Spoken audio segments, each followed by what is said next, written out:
সুজলা সুফলা শস্য শ্যামলা, এই আমাদের বাংলাদেশ। আসলে আমরা বাংলাদেশে জন্মগ্রহণ করে অনেক গর্বিত। আর বাসা থেকে বের না হলেই বোঝা যায় না যে আমরা কোন দেশে জন্মগ্রহণ করেছি। আর যে দেশে আমি জন্মগ্রহণ করেছি আমি অনেক গর্বিত, কারণ এদেশের প্রকৃতিটা এতই সুন্দর, 6টি ঋতু নিয়েই গাথা। আর আমি এখন যাচ্ছিলাম আমার ছেলেকে নিয়ে মাদ্রাসায় ভর্তি করতে। আর এই অপূর্ব দৃশ্যটা দেখে আমি চোখ সরাইতে পারলাম না, তাই আপনাদের সাথে শেয়ার করলাম। আসসালামু আলাইকুম, কেমন আছেন প্রিয় ভাই বোনেরা? নিশ্চয়ই ভালো আছেন। শুভ সকাল। আজকে সকাল থেকে ব্লগটি শুরু করলাম। আর আমার ভিডিওটি দেখে আপনারা লাইক, শেয়ার, কমেন্ট এবং সাবস্ক্রাইব করবেন। যারা যারা সাবস্ক্রাইব করেননি তারা সাবস্ক্রাইব করবেন। আর পুনরায় নতুন নতুন ভিডিও পেতে চ্যানেলটি অবশ্যই বেল আইকন বাজিয়ে রাখবেন, তাহলে সবার আগে ভিডিওটি পৌঁছে যাবে। আর আমরা মাদ্রাসায় ভর্তি করাতে এসে হাঁটতে হাঁটতে ক্লান্ত।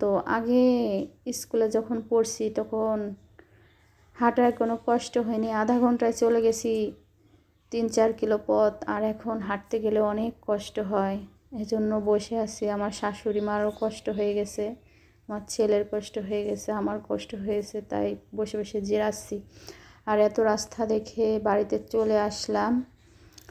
আর এসেই দেখি আপনাদের ভাইয়া বাগান থেকে শাক তুলছিল। সাজমের আব্বা কি করো? আমাদের বাগানে কিছু গাছ হয়েছে লাল শাক।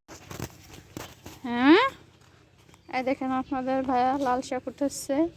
এই লাল শাক কয়েকদিন আগে বুনিয়েছিল, কোনো সার নেই, সার মুক্ত, কীটনাশক মুক্ত।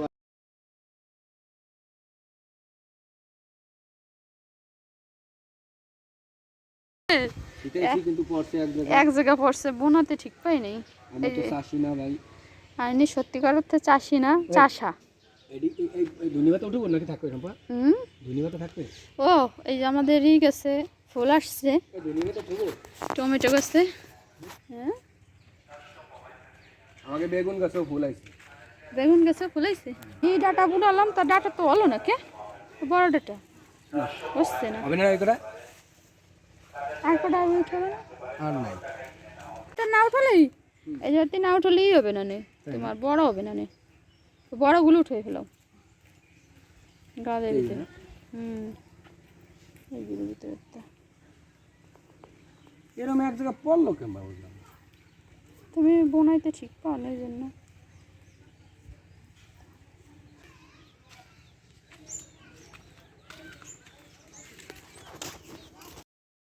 আপনাদের ভাই শাক উঠিয়ে দিল আর আমি বাছতে শুরু করলাম, কারণ দুপুরে রান্না চড়াই দেব। তাহলে আজকের ভিডিওটি কেমন হয়েছে প্লিজ কমেন্ট করে জানাবেন। আর আপনারা সবাই ভালো থাকবেন, সুস্থ থাকবেন, নিরাপদে থাকবেন। আল্লাহ হাফেজ।